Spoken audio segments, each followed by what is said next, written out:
Hey guys, welcome back to the Optinex crypto daily. बात करते हैं भाई बिटकॉइन के बारे में। बिटकॉइन का चार्ट लेकर मैं आप लोगों के सामने आ गया हूं फिर से, और मैं यहां पर अपडेट में बात करूंगा बहुत ज़रूरी चीज़ों के बारे में। सबसे पहले जो सबसे ज़रूरी चीज़ है वो है माइकल सेलर बिटकॉइन बेच रहे हैं। स्ट्रैटेजी जो उनकी कंपनी है वो बिटकॉइन बेच रही। $216 मिलियन के बिटकॉइन बेचे हैं उन्होंने लास्ट हफ्ते 60,000 के एवरेज प्राइस पे। ठीक है, तो जो उनकी एवरेज प्राइस परचेज की बन रही है वो 75,000 बन रही है। तो उन्होंने ओवरऑल इस परचेज पे $55 मिलियन का लॉस बुक कर लिया। अब ऐसी क्या बात आई कि ये बंदा जो हमको कई सालों से बोल रहा है नेवर सेल योर बिटकॉइन, ये अपना खुद बिटकॉइन बेच के बैठ गया? ऐसा क्यों है?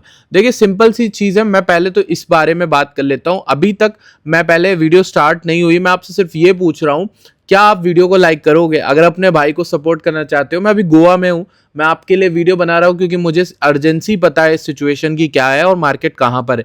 इसलिए चाहता हूँ भाई बंधु गलत ट्रेड ना ले ले। इस वीडियो को लाइक कर दो यार, 500 लाइक का टारगेट है, देखते हैं आप लोग पहुंचा पाते हो कि नहीं। 500 लाइक्स अपने भाई के लिए कर देना, ठीक है। अभी साथ ही साथ आप ऑप्टिनेक्स अल्फा का फॉर्म अगर अभी तक नहीं भरा है तो ऑप्टिनेक्स अल्फा का फॉर्म भी भर दो। डिस्क्रिप्शन में लिंक है, इसमें कुछ नहीं, अपना डेटा डालना है, टेलीग्राम यूजर नेम, ईमेल, कुछ भी डालना चाहो ये सब फिल कर देना। ट्रेडिंग कैपिटल यार सही डालना, और अकाउंट का यूआईडी आईडी नंबर जो जिसने भी बनाया आप फिल कर दो। टीम बैठ के सॉर्ट करती है, धीमा काम है लेकिन हो जाता है एट द एंड, ठीक है। इसकी लिंक जो होगी वो वीडियो के ही ऐसे डिस्क्रिप्शन में पड़ी होगी टॉप पे, ऑप्टिनेक्स अल्फा फॉर्म लिंक, ठीक है। इस पे क्लिक कर देना। बाकी आप लोग अगर प्रॉप फर्म ट्रेडिंग करते हो तो ब्रेकआउट सबसे अच्छा जो प्रॉप फर्म है, मैंने बताया है क्रिप्टो से रिलेटेड, उसका कोड आप डाल सकते हो MV2P7L। बाकी आप टेलीग्राम भी ज्वाइन कर लेना।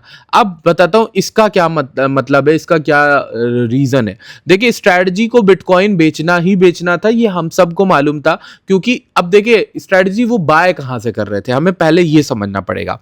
कंपनी इसके पास, माइकल सेलर के पास खुद तो पैसा है नहीं इतना बड़ा, ठीक है, वो उसके पास इतनी दौलत हो, ना ही उसकी कंपनी इतना अर्न कर रही थी। अगर आपको याद हो, स्ट्रैटेजी एक सॉफ्टवेयर कंपनी है, ना कि कोई इन्वेस्टमेंट रिलेटेड। तो वो सॉफ्टवेयर कंपनी ने बोला था कि हम अपनी ट्रेजरी में बिटकॉइन रखेंगे। अब जब भी कोई ऐसी कंपनी ऐसा डिसीजन लेती है कि ट्रेजरी में ये रखना है, तो भाई उससे कौन पूछता है ये चीज? उससे पूछता है उसके जो बोर्ड मेंबर होते हैं, वो कहते हैं कि आप ट्रेजरी में रख सकते हो कि नहीं, वो डिसाइड करते हैं। अब ये होते हैं शेयर होल्डर्स, उसकी पीछे के लोग जो इन्वेस्ट करते हैं, उसके वोटर्स, ये लोग। तो बेसिकली इनका पैसा है जो माइकल सेलर ने डिसाइड किया था कि बिटकॉइन में लगाएंगे, लेकिन इनकी परमिशन से, ठीक। अब सब लोगों ने सपोर्ट भी किया क्योंकि ओवरऑल ये प्रॉफिट दिखा पा रहे थे कि इनकी जो एवरेज बाइंग थी इससे ऊपर बिटकॉइन चल रहा था और ये प्रॉफिटेबल थे और अच्छा खासा बिलियंस ऑफ डॉलर्स में प्रॉफिट हो रहा था। तो स्ट्रैटेजी ने सेल नहीं किया। अब स्ट्रैटेजी को बिटकॉइन बेचने की जरूरत क्यों पड़ रही? क्योंकि नजदीक आ रहा है डिविडेंड फेज। डिविडेंड आप लोग को पता है, कोई भी बंदा अगर किसी स्टॉक रखता है या शेयर्स रखता है तो उसे उस कंपनी के प्रॉफिट्स या फिर रेवेन्यू से कहीं ना कहीं एक डिविडेंड देना पड़ता है, क्रेडिट होते हैं, और एक कंपनी को चलाने के 10 तरह के खर्चे होते हैं। अब उन खर्चों का एक दिन आता है जहां पे सब कुछ पे करना रहता है। तो वो जो फेज चल रहा है उसकी वजह से इनको वो जो पेमेंट करनी है वो देनी पड़ रही है, और वो देने के लिए इन्होंने पहले से, माइकल सेलर कह रहे हैं कि लेटर्स में लिखा हुआ था कि ये बिटकॉइन जरूरत पड़ने पे बेचेंगे, ताकि ये यहां पर अपने कवर्स कर पाए एक्सपेंसेस को, क्योंकि कंपनी बंद हो जाएगी ना। इन्होंने खुद इंटरव्यू में एक बोला कि मेरी कंपनी बंद हो जाएगी अगर मैं ऐसा ना करूं, तो ये करना जरूरी है। तो भाई वो कर रहे हैं। अब इस पर अफरा तफरी इस कदर मची है कि कोई भी यहां पर माइकल सेलर पे विश्वास नहीं करना चाह रहा। ये बिटकॉइन बेचे जा रहे, बेचे जा रहे, बेचे जा रहे। अब हमारे लिए प्राइस एक्शन वाइज ये कैसे इंपॉर्टेंट है? देखो, पहली चीज, इसको मैंने आपको बता दिया कि कंपनी है। माइकल सेलर पर्सनल डिसीजन तो ले नहीं रहे कि उनके कोई खर्चे हो, उनके भी खर्चे होंगे तो वो बेचेंगे ही ना इवेंचुअली। तो अभी बिटकॉइन को अगर हम लोग ऐसे देख लें भाई, इस तरीके से कि भाई ये कहां पर है, क्या कर रहा है, क्या नहीं कर रहा है, तो उसके बारे में अगर हम लोग बात करें तो यहां पर ये हमारे रिसेंट स्विंग हाई बना हुआ था मार्केट में, ठीक। स्विंग हाई कहां पर बना था? 82 का, राइट। हम इस 82 वाले लेवल से लेकर नीचे देखते हैं, सबसे नीचे लो क्या लगा था मार्केट में? 57, 58 का लगा था। तो जब हम इस पूरे का फिबोनाची निकालते हैं ना दोस्त, पूरे का फिबोनाची, तो हमें 38% और 50% पे ध्यान देना होता है। क्यों? अच्छा, तो ये जो 38.2% और 50% का लेवल है, ये हमारे इंपॉर्टेंट इसलिए बिकॉज जनरली यहां पर अगर डाउन ट्रेंड मजबूत होता है तो यहां पे बनता है resistance zone. So this level become 67,200 से लेकर 70,300। तो इन लेवल्स पर आप एक्सपेक्ट कर सकते हो कि अगर मार्केट आती है तो अच्छा खासा डंप आ सकता है। और एक एक और चीज मैं बता रहा हूँ, शॉर्ट टर्म में अगर आप यहां से यहां का भी निकालो ना, तो ये लेवल कौन सा है देखो, गौर से देखना दोस्तों, लेवल आपके भाई के ही चलते हैं। 61.8% का लेवल है जहां से मार्केट टर्न करी है। तो अगर आपने किसी ने शॉर्ट बनाना चाहा तो परफेक्ट शॉर्ट अपॉर्चुनिटी थी 63,600 पे। एसएल आप कहीं भी हाई नेक्स्ट फिबोनाची का रख सकते थे, और आपका टारगेट पहला 38.2 फिर नीचे लो का रहेगा।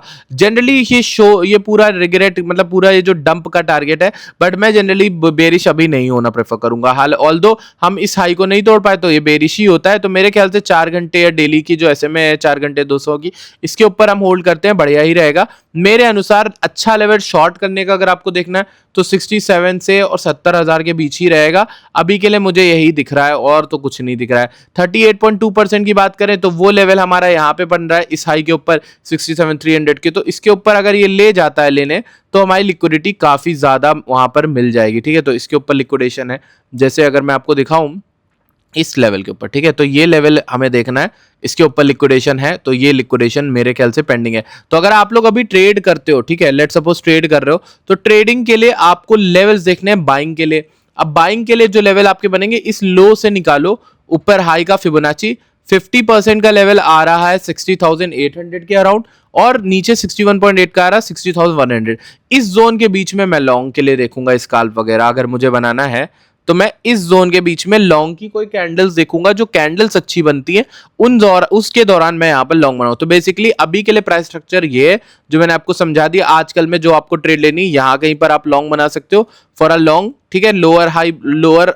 हायर लो बन सकता है, और ऊपर लोअर हाई बनने का ये वाला लेवल से ये वाले लेवल तक रेजिस्टेंस बन सकता है। ट्रेडिंग इसी तरह से होती, तो मैं आपको वही समझा रहा था ट्रेडिंग का क्या है। बाकी आप लोग अपना डेटा डाल सकते हो ऑप्टिनेक्स अल्फा में, नाम, नंबर, एक्सचेंज। अगर आप हमारे रेफरल लिंक से अकाउंट बनाते हो तो रेफरल लिंक जो है सारी दी है, कॉइनबेस, बिंगेक्स, ब्लोफिन, वेंटिस सबकी दी है। तो जिस पे भी आप बनाते हो उस पे आप ट्रेड कर सकते हो, ठीक है। इसी के साथ एक बार मैं इथेरियम देख लेता हूं, क्योंकि बहुत से भाई बंधु इथेरियम को लेकर भी ट्रेड लेते हैं और वो बहुत कंफ्यूज रहते हैं कि इथेरियम क्या करेगा। जरा इथेरियम में देखना है, इक्वल हाइस के अराउंड ही रेजिस्टेंस बना है, 1790 1797 के अराउंड, लगभग उसी लेवल पे दोबारा रिजेक्शन कर रहा है। तो अगर आप में से किसी को शॉर्ट खेलना हो, आप ऐसे शॉर्ट खेल सकते हो कि बहुत छोटा इसमें एसएल मिल रहा है, एसएल जाता है तो जाने दो, कोई बात नहीं, 58 पॉइंट्स का मिल रहा है, और टीपी आपका इसमें ये रहेगा। मैं ये नहीं कह रहा भाई चलेगी नहीं चलेगी, कुछ नहीं, एज अ ट्रेडर तो आपकी रिस्पॉन्सिबिलिटी है ना, मतलब कि आपको जहां अच्छा रिस्क मिल रहा हो आप वहां पे रिस्क लो। तो ये एक अच्छा रिस्क मिल रहा है आपको। अगर आप देखो तो रेजिस्टेंस के अराउंड से रिजेक्ट करा, पहली रेड कैंडल बनी, अब मान लो इसकी 50% रिट्रेस करती है 1760 1764, वहां पे तुम अपनी एंट्री बना सकते हो, उसके बाद यहां तक का टारगेट रख सकते हो। ये ट्रेडिंग है मेरे दोस्त, ऐसे ही करना पड़ता है, ठीक है। ट्रेंड इसका पॉजिटिव ही है थोड़ा सा, लेकिन रेजिस्टेंस थोड़ा, वीकनेस थोड़ी इसकी दिख रही है, ठीक है। तो ये ओवरऑल मेरा जो मार्केट का एनालिसिस था वो था। आई होप आपको अच्छी लगी तो प्लीज वीडियो लाइक करेगा, चैनल को सब्सक्राइब करिएगा। I will see you guys in the next video, bye bye.